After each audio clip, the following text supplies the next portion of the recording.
And not in order to have the correct number of syllables, as Derek will explain as well, but really for it to arrive on the new tonic chord, which is the dominant, right? We have modulated, sorry,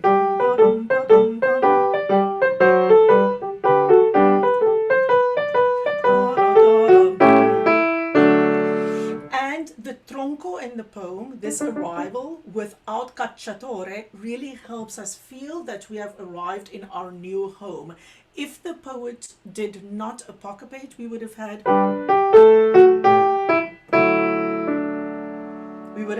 two notes. We would have had to put an appoggiatura if he wrote two Ds, right? So it really helps you. The tronco of the poem really helps you arrive. That is why poetry is so important. It really helps you understand that it's not phrase, all phrases are equal. No, it is almost always three lines that drives towards the fourth, that drives to the arrival of the tronco. Now, back to how final lines are written.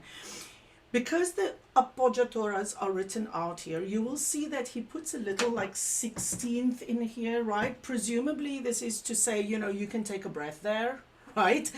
So it could have also just been written as 8th, right? Semplicetta tortella che non vede suo periglio. Now, what I'm driving here at is that this construction here is not two accents. And if you sing che non vede il suo periglio, tam pam, really the same with the same accents, you will see sometimes in Mozart, also the bel canto composers, you will see this kind of articulation sometimes put on it, especially if it's also in the, that would mean I want riglio, both accented. It is marcato. It is what we will later find non-legato articulation. It is a when you see that kind of articulations, it is a departure of the normal way. In the absence of those articulations, that means you are still going to articulate long, short. That means even though those pitches are written as eighth notes, they are not marked. You're still going to feel that riglio, the first syllable of that is longer. And then when you get to the final pitch of the tronco, per fuggir do crudo artiglio, voglian trembol cacciato. This note is stressed in the poem. It is a long syllable, but final quarter notes in this style is always, we say, short or sent. That doesn't mean they're cut because it's not Spanish. It's not cacciator, of course not. But it is sent, and what the point I want to make here is that this rest is not exact. We don't sing voglio grembo cacciator off. There is no energy in off. The most I ever rolled my eyes was when Derek told me that he was told by somebody at an esteemed organization that there is energy in the cutoff. I'm like, that is the biggest load of nonsense I've ever heard in my life, right? It's just not true. There is no energy in a cutoff. If you sing, I could have danced all night, I could have danced all night, there's like, people would think you're crazy, right? You just say words because all poetry works that way. You just say the end of the line naturally. And that happens in all Italian music. You just say cacciator. You just say it naturally. You don't think about exactly where that comes. I once made somebody in a conductor in Kansas City really crazy because he was a band director and he was conducting Hansel and Gretel, and he was like, none of the singers have the correct note lengths at the end of the phrases. I was like, I know that's really crazy, but in singing it's really correct. We do not, the final, he was like, not one of them can sing the final note. I was like, because it's completely unnatural to think this is where I'm going to stop. You know, it's like, think about like every breath impulse you say in the word, like there has to be an energy in your silence. It's just crazy. That is not how delivering a poetic line happens. I'm going to just page through So here you see the same kinds of things, right? You're not going to sing "Que palpita presso morir." You're not in a choir. You're singing the text, presso morir, for, like you sing that note until that note is finished for you and the poetry has been completed. So I'm asking you all to be bad musicians and not look at, you are not going to get gold stars in the Vaccai project for counting out the end of a note. Here we will see the same kind of things, right? Altre volte l'ingano, altre volte l'ingano. It's just scent. I'm going to show you, I just discovered, in fact, that there is a fantastic difference between this part of Cenerentola in in this is what you're looking at is the Ricordi critical edition, and this is about a line that goes parlar pensar vorrei, parlar pensar non so, question inganno dei, quel volto matterò. So for everybody, it's like to practice counting syllables. Parlar, pensar, vorrei, 7. Parlar, pensar, non so, 6. Because is tronco. The poet, this is not truncated, it is naturally tronco. The word so, it ends on an accent. So there is no 7th pa, right? There's no pa to the it's just Question inganno dei, 7. Quel volto matterò. Right? It is written with that in mind. Now, you will see, interestingly enough, that in the opening 2 lines of this, sorry, I'm going back and forth because it's on one page, these words are apocryphated themselves within the line. Parlar, pensar, vorrei. And that makes really this kind of music happen. Parlar, pensar, vorrei. Parlar, pensar, non so. And you feel how that makes a rhythm on those feet. Short, long, short, long, short, long, which is kind of very funky in Italian because normally we're pam param, pam param, pam pam. The point I'm trying to make here, because I was working with a singer on it, and she was trying to be a really good singer and show me that she knew that parlar was an 8th, pensar, non so was a quarter. And I was like, you're not winning today. You're failing in trying to be correct because it doesn't make the poem sound right, right? If you say parlar, pensar, non so, that is how it's natural. To now elongate it. Why is it written like this? The shortest answer to that is that composers of this time always wrote in the simplest possible way. They added as few symbols as possible. So you will often see these long notes at the end because they didn't put extra rests, right? They didn't, if there was a way to like avoid writing extra rests, they wrote it that way. Also, of course, they were not expecting anybody to count it out mathematically. The idea that famous singer would care about whether that was a quarter or 8th note is a completely modern idea. That is just not something that happens. And it's something that we have to fight all the time in the modern world because we are told to be good musicians and it's all in the score and you have to read like a child, right? We're not reading like children. We say the notation is not the music. There are lots of things, lots of layers of understanding to get what is quarter, what is 8th.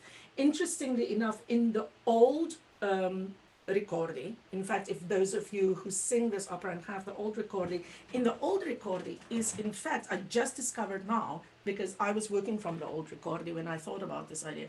In the old Ricordi is written parlar with a 16th rest, and this is a triplet of 16s, right? So in the old Ricordi is written parlar, pensar, non so, right? If you sang it exactly, if you think in 4, it would have been lar, pensar, non so in the old Ricordi. In the new Ricordi is parlar, pensar, non so, and I'm here to tell you that it's not sung either of those 2 ways. If you've sung ever in Cenerentola, right, you've never sung that. It always sounds parlar, pensar, non so, like kind of how it would seem natural. Okay, so that's my spiel for the day. Questions, comments? Anybody who has sung Cenerentola and has seen that? Mel, you're muted, sweetie. Thank you. I want to go back to Semplicetta for a second. If we decided to put appoggiatura on cacciator, would you then say cacciatore? No. Okay. I mean, it doesn't, it's not that it never happens. Sometimes in ornamentation, for example, you will hear that people do that. But I would, this is one of those things, right, where a singer can say, I want to put an appoggiatura on the tronco note. And I would say, well, I don't like it. And you can say, well, I do. If you learn your appoggiatura lessons well, you'll know that you may put an appoggiatura on a tronco. I always kind of think that defies the whole purpose of like the arrival of the tronco, right? The whole beauty of it is that we have the tam pa di da di with appoggiatura da da da di da di da tam pam pam pam pam. Yeah. Yeah, I mean, kind of any tune we can make up, I basically. will Idea. Yes, I'll Derek. jump in and say that applies especially to the tronco at the end of the quatrain or ends of lines. However, you'll hear in historical recordings, like in Eco Ridente, there's like lo stral che mi ferì is in the middle of the line. If they sing a melisma, they sing lo strale, because we always want to hear two notes at the end of the melisma. You can also sing lo stral, which is fine, but you will hear in historical recordings in the middle of the line that they will sing the real word, lo strale che mi ferì. My I want everything to fit into the box mind was like, Will, why did you let this person do this? You know, blah, blah, blah, blah, blah. And he was like, calm down. So, So my second question is about the Cenerentola. So how exact should we be about pickups in terms of eighth pickups or 16th pickups? Not exact. Okay. I mean, that is just the crazy thing about the world, right? Is like Italian goes param param, param param, param param param, right? I mean, it just has that rhythm.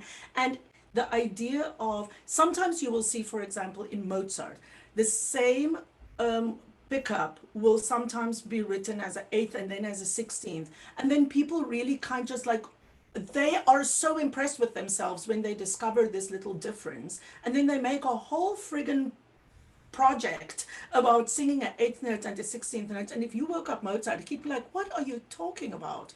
Nobody, who the hell would look at like the length of an upbeat? It's an unstressed syllable. The important thing is that it's unstressed, right?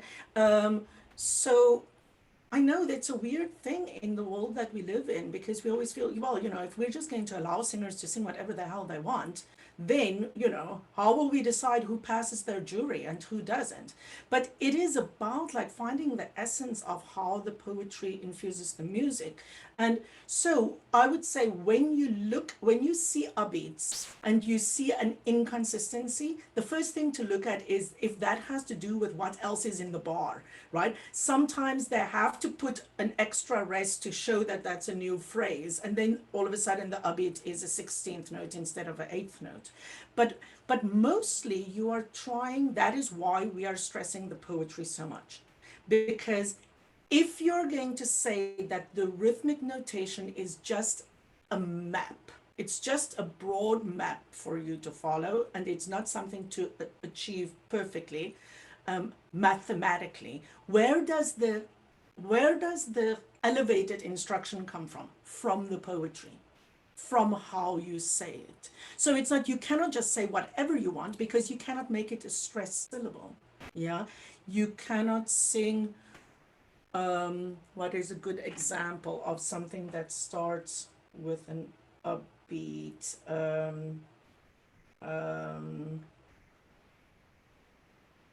Now I can only think of things that start with tam pam param, like Il mio tesoro. Somebody help me think of something that starts with a famous aria that starts with an upbeat.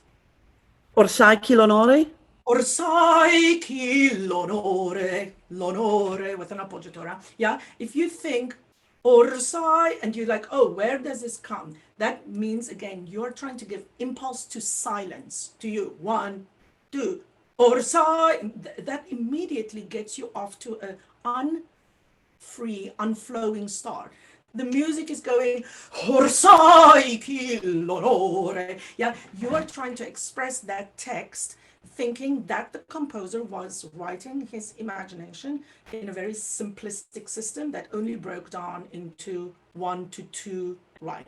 Even the idea of writing a triplet is relatively modern. I'm on a search for quintuplets because of I'm doing more research about the turn. You will all be excited about when the turn comes up again. But just looking for people who came up with the crazy idea to write a slur with 5, that is so anal retentive from a notational perspective that it's very hard to find people coming up with that early, because they just didn't, when they wrote, people say, oh, well, the turn is written 3 short notes and 2 long notes. Da da da tam tam tam, yum pa da da tam tam tam. Like, but yeah, but did they really think that when they wrote a grouping of 3 plus 2 that you were going to mathematically execute it? If we are working in a world where they expect rhythmic notation to be like a broad indication, does that make sense? I don't know. You either feel freed by it or you're like, oh my God, I don't know. Now I feel like I have so much freedom. How would I know how to do it? Any other questions? Okay, I'm going to give it He to has a Derek to talk. question. What, who, where? Andy. Oh, just Andy. very quickly about that same ensemble in Cenerentola. Mhm. Soloist is by themselves, and there's just beats in the orchestra, but also they're completely different characters, each reciting exactly the same text. They have to be different. Right, right. I mean, it's like if you look at the rest of that ensemble, which of course is also an example of ornamentation, right? Like she sings the first theme, she's like, here, let me give you an idea. And every character really like ornaments it. And you know, you can ornament it in different ways. I mean, I what that's why I love this style so much. Derek and I just saw classic opera at Wolf Trap, which just 100% was not classic because there was not an appoggiatura in sight. I mean, except for the most often used ones, there was not ornamentation in sight. So you had even da capo arias not ornamented, and it's really it was kind of horrifying because you're so clear that you can't hear the piece. You're not you it's like I said to a friend of ours afterwards, it's like you're going into a rococo church but you can just see the columns of the church. There's no stuff on it. And then everybody's like, well, I don't know if it's a great piece. Well, not if it's done like that. No, it's not a great piece because it's like you literally only sang the skeleton. There was no flesh on the skeleton. So you couldn't really hear the music, right? And so we're here to try and really bring from a text, rhythm, pitch, all of these perspectives, the idea of like, what is this style? How do you make that music on the page come alive? And how do you do it like according to your imagination? Yeah. It's a fun thing. It's like you are a co-composer. You are not just an interpreter of notation, right? There is not, it is a crazy thing. Everybody on the screen basically have people who have told them it's all in the score. When somebody says that to me, I want to say, and what does that mean? Does that mean I need to be able to read language and music? Is that all it means? Is what you say that the only thing I need to do is be able to count the rests and the length of the notes? Because that is what students hear when we say that. When we say it's all in the score, they think they must execute it slavishly because, and then somehow they have to imbue it with variation or emotion, or as I said to Derek, all the ornamentation was in the staging. If the phrase was repeated, then the singer ran left side around the the couch instead of right side around. Like literally, there's just motion all the time. Every time a phrase was repeated, then somebody picked up a glass, then they put it down. Then they sing the phrase again, then they pick up the glass again. They put it, I'm like, it's crazy, right? It's like the stuff that's supposed to be ornamented is like singing different notes and not just singing them in different ways. People are like, oh, sing it a different way, feel a different way. No, sing different notes. That was the point of this. You're like, oh, well, sing it loud and then sing it soft. I mean, that literally is like the simplest variation you can do, is sing it loud and sing it soft. If you want to really actually be a master of the style, you sing it and then you sing it in different ways. And then when you sing it tomorrow, you sing it yet in a different way. You're not feeling, and then, you know, the directors go, oh, well, you know, they say it a second time. How do you feel different the second time? You don't feel different when you say it a second time. You're saying the same thing. Oh, you think it more. No, you think all of it a lot, right? If you're singing piangerò, by the 10th time you sing the word piangerò, you don't feel it more. You feel it exactly as much as you are feeling it in the last moment of the aria you felt when you sang the first word of the aria. The variation comes from how we make the music come alive. I know a lot of you think that you don't know exactly how to do that, but don't worry, units of pitches are coming your way soon, and you're going to learn how to use all of the different ornamental patterns to really ornament music. And Derek and Tim and I are going to drop in the next 2 weeks a whole lot of like ornamentation exercises on the website that you can practice. I'm going to give it over to Derek. This came up yesterday as well. People keep on looking for resources. You have resources, my people. It's called the gym floor. We know when you go on the gym floor. I mean, we're not saying that we're stalking you, but we know, like, people who go on the gym floor are not confused about stuff because, like, they see the things. They're like, oh, I need other resources. No, the resources are right there. So, Derek, maybe you can show them some of the Italian training stuff that's up there at the moment, and then just talk a little, because there definitely is still confusion about how we count, why we count, and what it is we discover from it. Right. Yeah. So we're going to start not in Vaccai and then maybe get back to Vaccai. We're going to start with an aria. Basically, all of lyric theater in Italy and basically every country was written from poetry. Every story in the history of the world, think back to like epic poems, was written and transmitted in poetic form. And opera is the same. Even Falstaff is written, even though it is like the most non-number opera type thing. It's where Verdi was at his the end of his exploration. It is still written in this very strict form. So the important thing is to be able to see Italian for Italian and understand how those syllables work together. Once you get a hang of it, it's pretty simple, but it can be confusing at first. So here we have the beginning of Act 1 of Traviata, or the beginning of the end of Act 1 of Traviata, where Violetta sings Estrano, Estrano, another thing that begins on an upbeat. So this is what it looks like just in the libretto. Here I have a kind of beginning of a workup. What? Okay, I will just share my desktop. Okay. You see this thing with blue lines? No? We Now? just see a white screen. Oh, Satan is in Zoom. Connect your iPad. It's the easiest way. Well, my iPad's not right here, but here we go. Oh, okay. Here we go. Yes, blue lines. Great. Yep. So this is the beginning where I've already gone through and written out the syllables. Basically, what you need to know, the first step along the way is vowels go together even across words. So if we count together, estra, noe, stra, noin, corre, we get,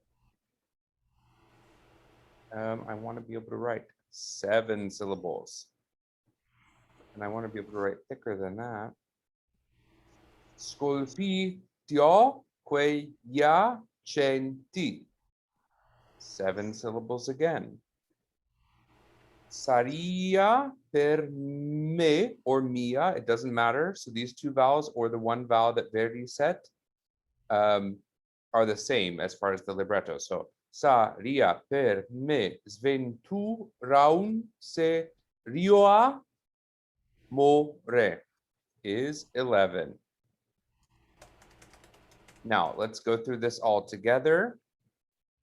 Che, ri, sol, vio, tur, ba, ta, ni, ma, mi, a. So at the end of the line, these vowels that would go together do count as two. So che risolvio turbata anima mi, no, che risolvio turbata anima mia. Yeah. So that we get the 11th here. Notice as well how it's on the gym floor is the like all the rules of Italian syllabification. You don't need to worry about it so much, but the consonants that elongate, that are liquid, they always, if they're combined with another one, they will go to the other syllables. So L separates from B. R represents or separates from B here. So we have, again, another 11 syllable line. Later in the course, we'll spend a lot of time on recitative and talk about this form and why it's only 7 and 11 syllable lines. But for now, let's skip to this, the aria part, where we have forse, lui che l'anima. 8 syllables. Solinga ne tumulti. 7. But this is a terrible 8. I don't know why it like writes halfway some ways and doesn't, but oh well. Godea sovente pingere. 8. De suoi colori occulti. 7. Oh no, Derek, you lied to me. You told me that versi lirici always had the same amount of syllables.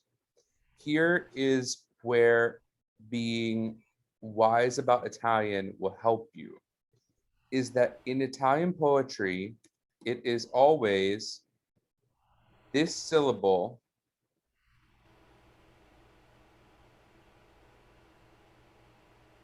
the last stress that matters in the poetic form.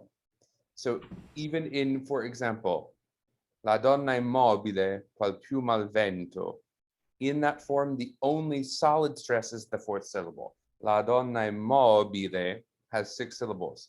Manca sollecita has 6 syllables. Più dell'usato has 5. Ancor che sagiti has 6 syllables. Caro mio ben has how many syllables? Caro mio ben has 4 syllables. But we always count the poetic line as if it has a piano ending. So here, this word that ends with 2 syllables on the end is druciolo.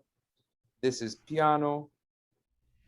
And we always count them as if they're the same, even if at the end we have destando mi all'amor, we have 6, but it is still a 7 syllable poetic line. Let me check the chat. Blah, blah, blah. If there's one Italian, if there's one Italian word about Italian poetry that you learn, it's that one in the chat. Sdrucciolo. If you must remember that word, because just saying that word in the vicinity of somebody who doesn't know anything about poetry will make them back off your case. You're like, oh, I put an appoggiatura on the pre-penultimate syllable because it's a sdrucciolo. And then they're like, oh God, I have no idea what you're talking about. I'm never going to give you a note again. You always want, but just like always incredulously, right? Like you're just assuming that everybody knows that. You don't say it as if you're trying to instruct them. You're just saying it because it's a fact, because you know, in fact it is. So now can you see music? Yeah. Great. So here we have estrano, Estrano. I personally am irritated when people sing estrano, estrano. Why? Because this is one syllable, right? It doesn't have its own time in the poem. So if you're really going to show me your poem, it doesn't have that syllable in it. It doesn't exist. So I don't even know what I guess I just drew in Dropbox. Okay, I'm blowing my own mind of what I'm doing. So I'm going to go out of annotate. Then, in core scolpiti quegli accenti, right? How many times do you remember hearing in core scolpiti quegli accenti from someone learning this, where they'll make this into two syllables? It is one syllable. Remember, H is a nothing in Italian. Saria per ventura un serio amore. And here it's all written as it should be. Now, this has two examples. If we go back and look here at che risolio turbata anima mia. Okay, here, this word, okay, perfect. This word here has its lingual stress here. You remember in the first week, there was the talk about lingual rhythm and then poetic rhythm, yeah? So, risolvio turbata anima mia, the stress moves here because we cannot have two stress syllables next to each other, which if you don't know how to syllabify, you won't find because you will say turbata anima mia. So, risolvio turbata anima mia. Now, this happens again, where this word in Italian is essere, with the stress on the first syllable. It is also sdrucciolo. Yeah? So, in essere, here, it would have, if it were just, if the word conobbi was not beside it, it could be essere amata amando, because you do have this situation where you'll have a stressed syllable and then two unstressed after it. Here we have ch'io non conobbi essere amata amando. So ch'io non conobbi essere amata amando. It's another place in the same recit where the stress of the word moves. Another example of what happens here that you need to know if you teach, if you sing, if you're going to the opera, you have a student that sings this aria, which so many people sing, regnava nel silenzio, because in Italian the vowels go together. Fake news. Okay, why? Because you see the same pattern. If we count here, regnava nel silenzio, we come up with either silenzio, which is 7, or silenzio, which is 8. So it is possible that it could be either. We'll leave that for now. Alta la notte bruna, 7. Colpia la fonte un pallido, 8. Raggio di tetraluna, 7. Quando sommesso un gemito, 8. Trallare udirsi fe, 6. So what is the ending of this? Where it has a piano ending, which is stressed and then unstressed. Bruna, luna. This is what we call a settenario, right? However, you will always see this pattern, just like in Traviata. No, I do not want to annotate anymore. In Traviata, we have a forse lui che l'anima solinga nei tumulti, sosdrucciolo piano, godea sovente pingere, 8, de suoi colori occulti, 7, piano. It will always follow a pattern. And here we have regnava nel silenzio has to fit the rhythm of colpia la fonte un pallido and quando sommesso gemito. So here it is always regnava nel silenzio. What does that have to do with syllabification? Because if it's not its own syllable, it wouldn't get its own note or its own pitch. Let me check the chat. This is a great example of differing line lengths that Janet sent me. I'm trying to figure out exactly what this form is called, if it has a name. But here we have a pattern of vola, which is how many syllables? 2. O serenata, 5. La mia diletta è sola, 7.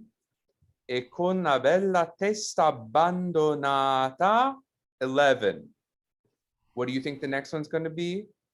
7 and then 5.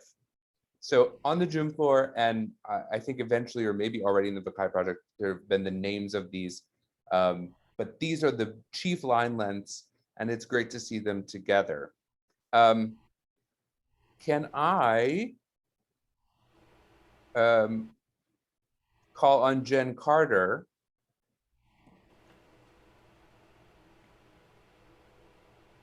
to please read the next recit and make sure the syllables go together?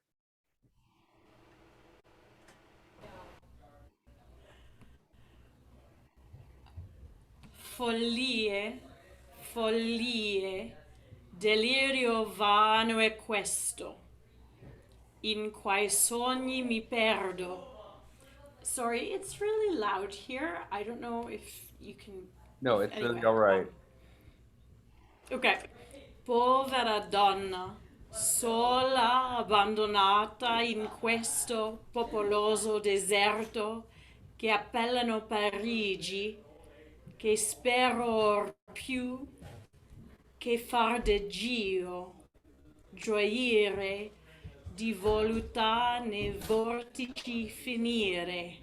Good. So you see, by this time, there are some times where Verdi takes this libretto and he is like, no, no, no, I want to change this, right? The one place where I felt like you added a syllable was in che spero più. Yeah? Just read that line one more time. Che spero or più. Good, good. So then we have the aria, which has some different words, but let's just count how many. So even if Verdi changed the words, he couldn't change the meter, right? So we have sempre libera de gio. What is the real word? Voleggiare. Voleggiare di gioia in gioia. So we have an 8-syllable line. How does this relate to Vaccai? Manca sollecita, remember, has the same issue as the line endings. Avvezzo a vivere, senza conforto, same thing. Vivere is a sdrucciolo. Avvezzo a vivere, 6 syllables, senza conforto, 5. I don't remember the text off the top of my head. Now, what happens in, for example, longer syllables like avvezzo a vivere? The one thing you can do to sound un-Italian is sing avvezzo a vivere and make a rhythm with your vowels. So it's kind of like you have to make your vowels as legato as possible. Avvezzo a vivere senza conforto, ancor nel porto paventi il mar. Some editions have pavento il mar. So even if you see a dotted quarter note and an 8th note, those are one syllable in the poetry. So I don't, Rochelle, do you have Vaccai handy? Yes. Tell me, give me 1 second. I'm just also looking because I want to show a couple other things in Traviata. Yes, here comes Vaccai. For avvezzo a vivere. I always share like this edition, which is not particularly great, but it's very clean. It's easy to see. So here we have avvezzo a vivere this edition, bad news bears. Why? Because we have that syllable that should be written, the syllabification should break between the double consonant. Avezzo vivere senza conforto in mezzo al porro. Again, poor syllabification. Pavento il mar. So Okay. even if you have paventi il mar or pavento il mar, it's just the difference between the, I think in Metastasio it is paventi, which is the congiuntivo. We can get into that later, but pavento il mar. Okay, great. There's an eighth note there, but it can't be announced because it's part of one syllable. Anything else to say about that? Or do you want to go on? Let me say something about editions in this case. You know, you can be like, okay, let's look at another edition. This is on. So here we have it written like this, much better, right? But so you can be like, well, you know, I just have to find the right edition, or you can just find the right information in your brain. Because let me tell you, I don't know if you've seen this. Have you seen this? This is like the new crazy expensive edition of Vaccai that came all the way from Italy.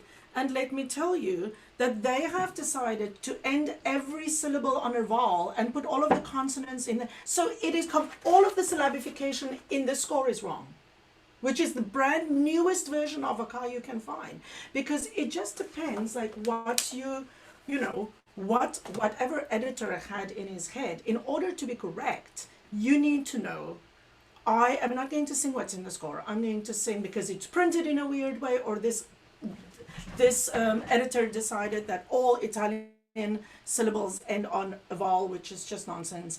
And you know, so you have to have true understanding of your material.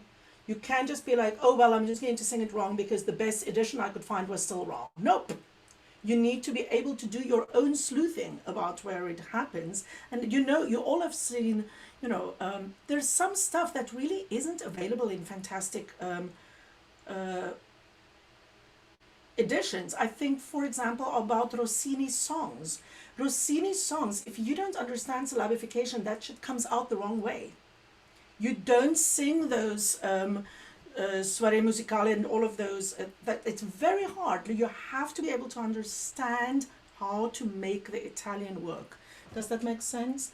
What was the thing that I wanted to? There was something I was thinking about what would be useful to show in Vaccai, in Traviata, but now I lost my place again. Let me unshare and see. Let's see some hands. Any questions? What's happening in the chat? How are we for time? While we are here, I will just pull your attention to places where, for example, we do see this marked thing, and you will see it in Verdi, but you will also see it in other scores. So in Traviata, you will see this that I just referred to in Vaccai, that if they are imagining marked Solinga, you see these little dots on Solinga, right? Those dots obviously don't mean staccato, because, I mean, have you ever heard somebody sing Solinga? It's like crazy idea. So it doesn't mean staccato, it means marked, which means you have to know what would it have been. So Derek is going to just read the poem for us once from A Forse Lui. Please, Derek. Will you just switch the pages when I get time, because I already closed my window. I will, yeah. So, a forse lui quest'anima solinga nei tumulti, godea sovente pingersi or pingere dei suoi colori occulti. Okay, so you can see how, as Derek was regnava nel silenzio, right? You could sing the same. Regnava nel silenzio. Yeah, the same. It's like Will Crutchfield's favorite trick is to sing. You can do the same. People think you're very smart. You have to just find which arias are of what poems, and you can sing all of them, right, randomly. So this accent, right, oh, forse lui, what does that mean? So the poem that Derek read was A forse lui quest'anima solinga nei tumulti. You see how the stress of the poem falls in fact on the second syllable. What is this aria also an example of? An aria that starts on an appoggiatura. Right? It is an appoggiatura. It makes sense that there is an accent on it. It is pulling attention to the fact that that is the dissonance. And why is he writing the piano on forse? So if you know about poetry, now you're starting to think about in a different way about what you're seeing on the score, right? Because if those indications were not there, you would want to sing "Oh, forse lui."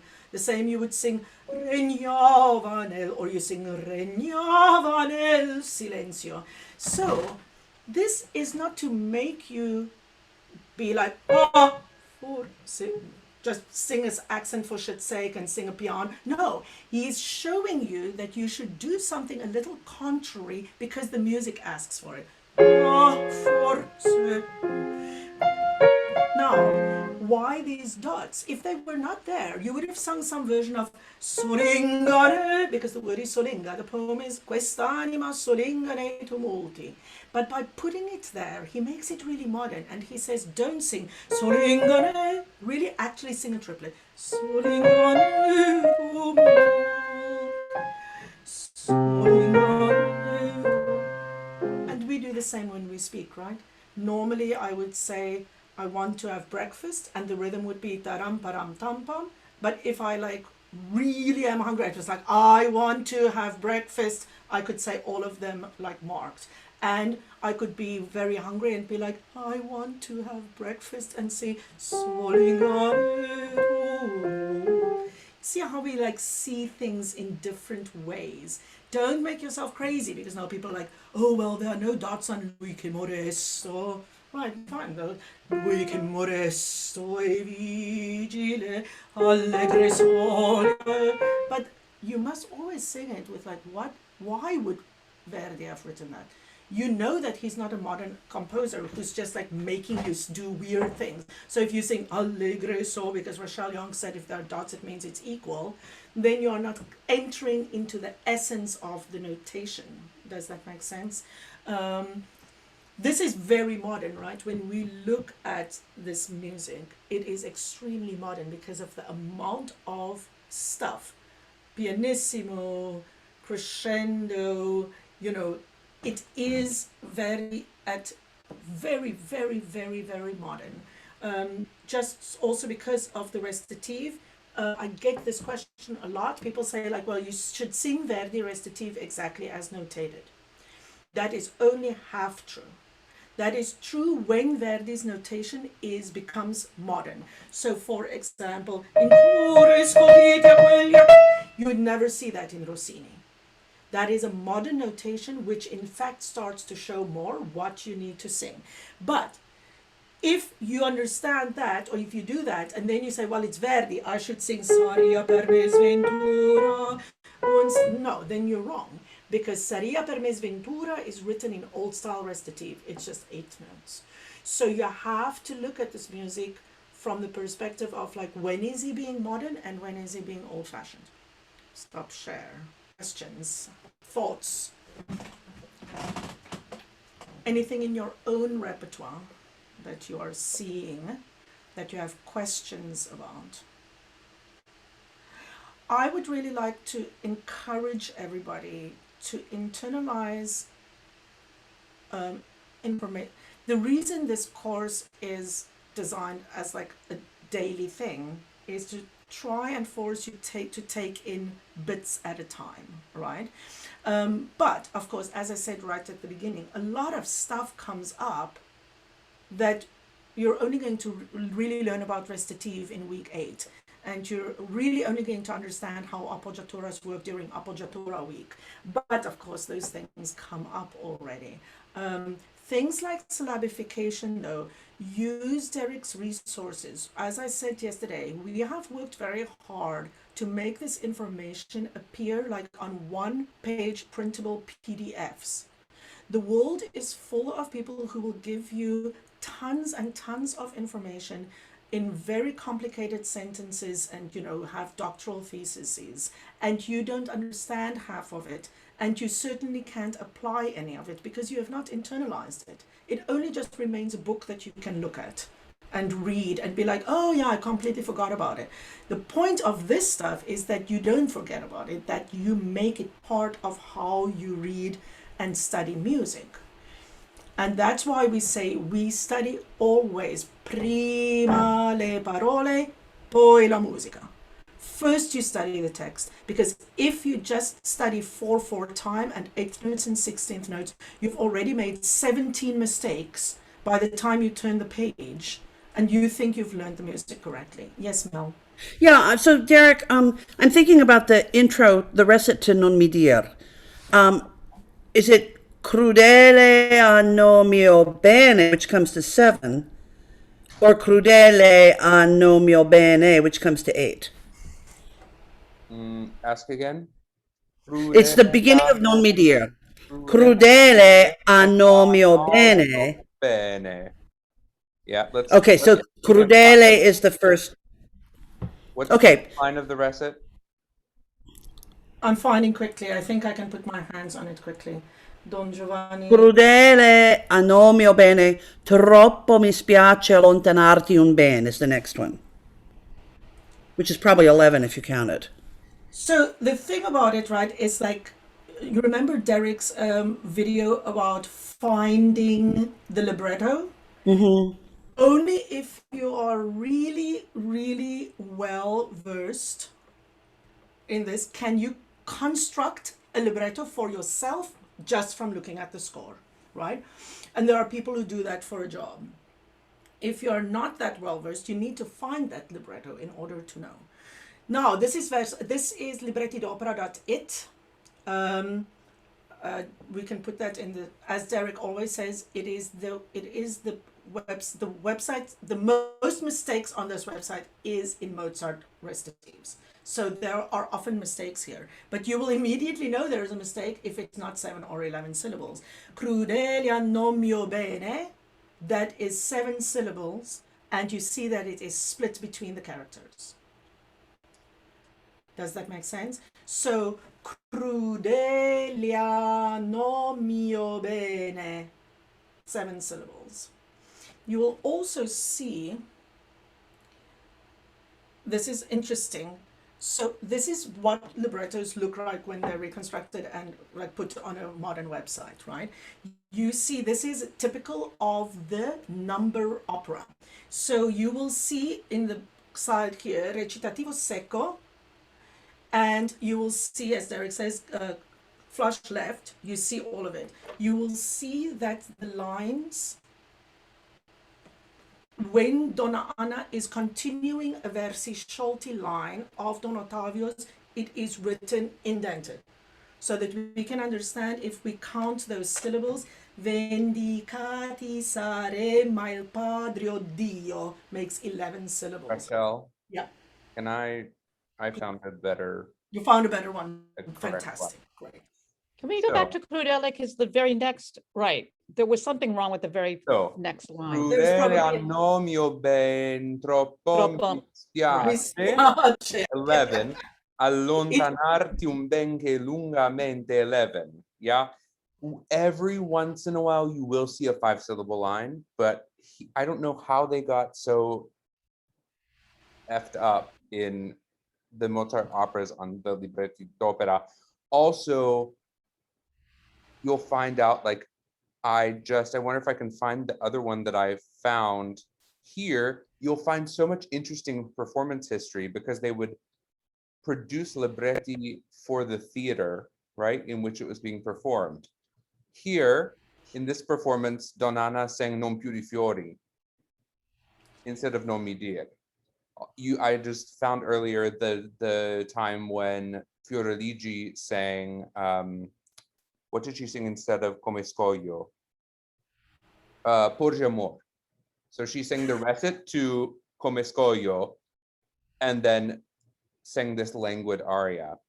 I wanted to, since we're taking on this Bellini project, this is a good example of naughty, lazy Italian composers who didn't do a good job.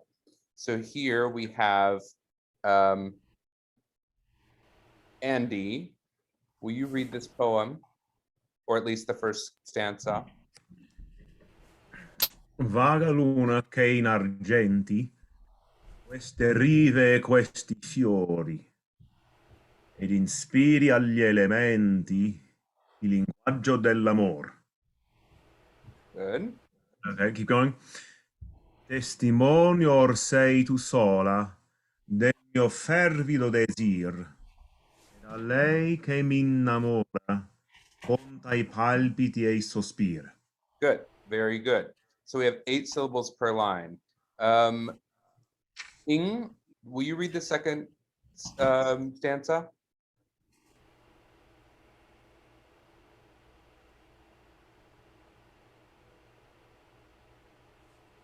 Did you call on someone else? Oh, yeah. Yeah, Ing.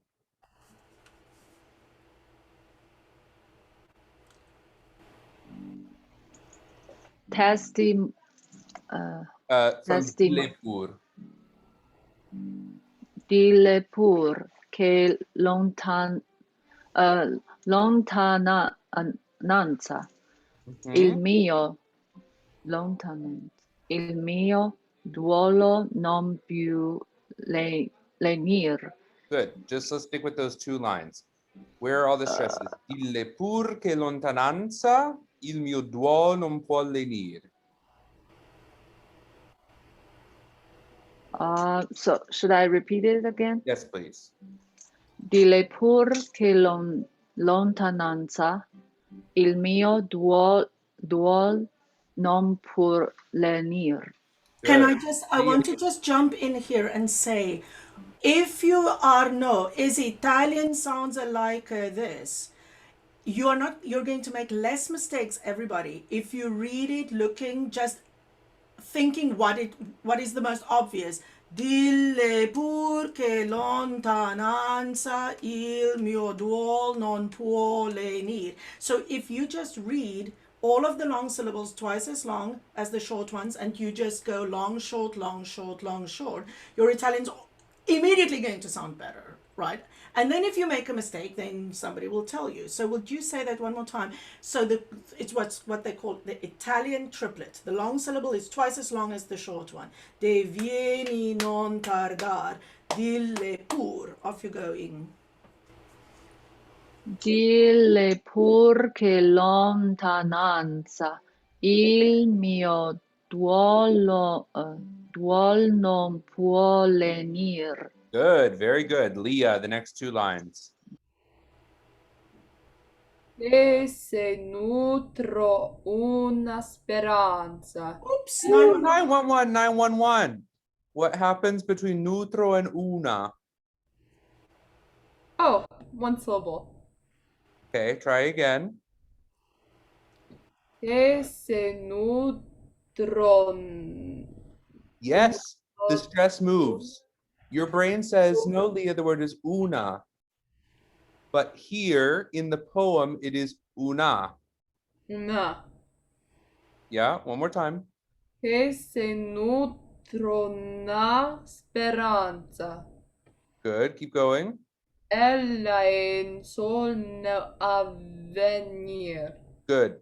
Does that apostrophe mean a glottal? No. Okay. So, ella è sol nell'avvenir. Ella è sogno l'avvenir. Good. Yeah, I should have done more double V, but you can't to read those 2 again. Che se nutro. And can you vibrate your speech the way Derek did? Support and vibrate as you speak. Ella sol. Off you go. Ella è sol nella che se nutro una speranza. ella sono nell'avvenir. Good. Ann Benson, do you want to try the next two lines? Sure. Dile pur che giorno e sera con dolore del dolor. Very good. One small note, make sure that after a double thing like the R in giorno, you don't also double the N. But Got it. very good. Read it one more time. Okay. Dile pur che giorno e sera con dolore del dolor. Good. Melissa Morris, I saw you practicing, so the last two lines are yours. Hilarious.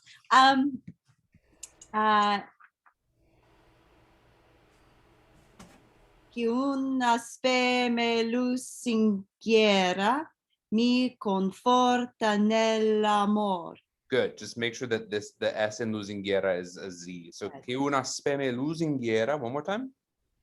Che una speme lusinghiera mi conforta nell'amor.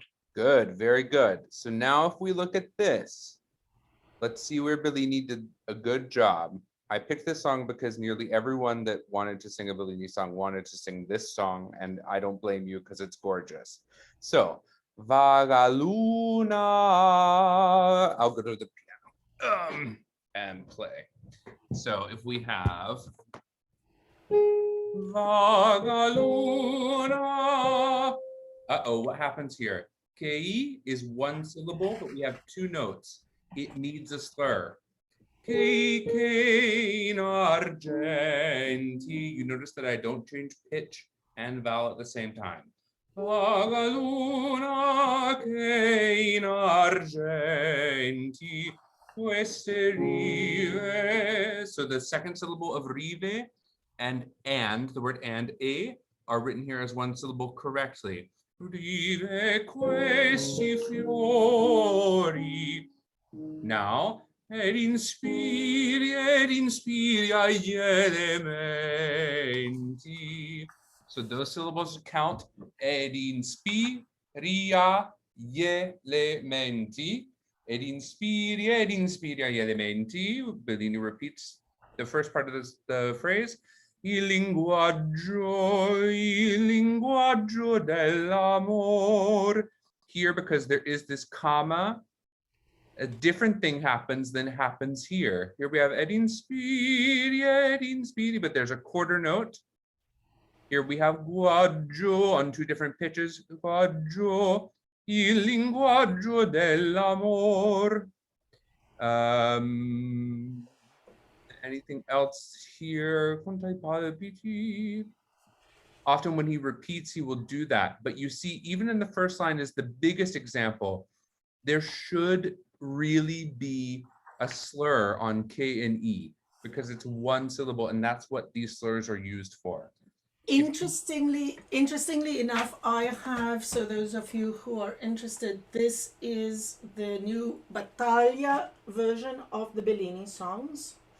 And Vaga Luna has the version of Bellini, and then there is the version, a revision by Pauline Viardot Garcia, which in fact does have the slurs that are missing in Bellini. So Viardot was more strict herself.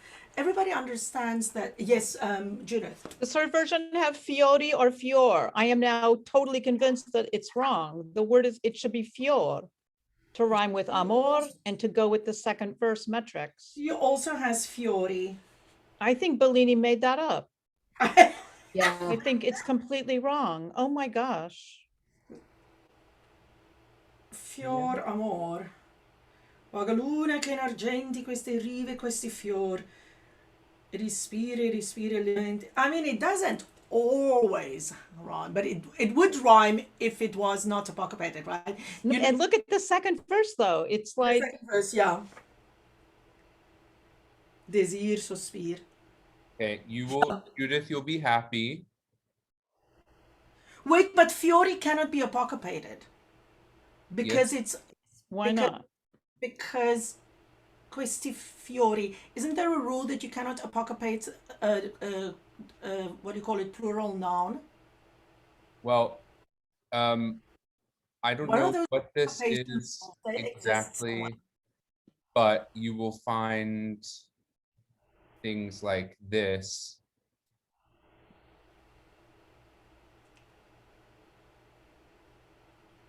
The questi fior, questi fiori. I So don't if know we why say I have. Da, da, da. I'm convinced. 1845. Oh, Ah, look at that. interesting. So this is Very what's called interesting. vaga luna che in argenti, ottonario accoppiato. So it is coupled. Vaga luna che in argenti, queste rive, questi fiori, respiri agli elementi, linguaggio dell'amore. I'm curious. I will ask Lucy and Crutchfield if they know more. I wonder what else. I also love Google Books. Like, what would we have done if we had to leave our house to find things?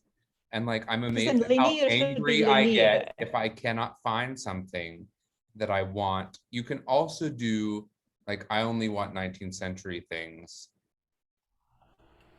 I'd be okay. American book collector. What did they want to know of Vagaluna? But interesting. I'll do some research. Sadly, all my Italian books are in storage, but I know where they are. Can we also, since we're doing a little bit of research, can we circle back to I love the La Serenata, which I never realized was in that completely cool. I think it's called Poème Concret or something, when you make a shape with a layout. Can we look into that a little bit more? Is the metrical thing an ancient form, or is the poem really laid out in this sort of vase shape? I'm totally intrigued. I looked as much as I could yesterday, and then I texted Lucy to see if she knew what it was called or if there was a specific thing. But I will look more in that. I mean, it seems very modern for that kind of. The poet's name is Cesario or Cesareo. And I can't find much about him, but it's super interesting because you don't get the idea of how that poem would look when you hear the song. Right. So this is, I don't know. Is this just not the most interesting groups of people together? What did I all do? Like on a Sunday before I had like Vaccai people to like commune with and discover interesting shit, right? So go forth with Vaccai, practice your syllabification, go through all of you should, like, if you are like a practicing singer, if you are working on your repertoire for the fall, go to your poems, find your poetry. As a rule, libretti d'opera, it is not bad. They just suck at Mozart. I don't know what they're. It's like, was made by Italians, they don't care about Mozart, whatever, shame on them. But find your poetry, look at your text underlay, think about everything, like make things new by looking at them with new eyes. Does that make sense? It was really great to see you all. We are going to run off because we need to open the Zoom room since we have a guest. If you're interested in coming to see, I am super interested in this, what Chuck Hudson is going to have to say about Maria Callas in 1964, because I'm fascinated by singers being able to learn how to use their bodies to tell the same story they're trying to tell with their poetry, right? That is really why I'm interested in Chuck, because he's a mime artist, he's a mime specialist, and he understands how when you do a certain thing with your body, it sends a certain message. The goal here is to see how can we break down physicality in the same kind of way to make a skill set that we can use to say what it is we are imagining. I'm reminding you that it's on the website if you want to sign up for any of Chuck's intermezzi. There are 3 different dates. It's on the website. If for some reason you cannot find it, let us know. It's great to see you all. I'll see you all in Vaccai tomorrow.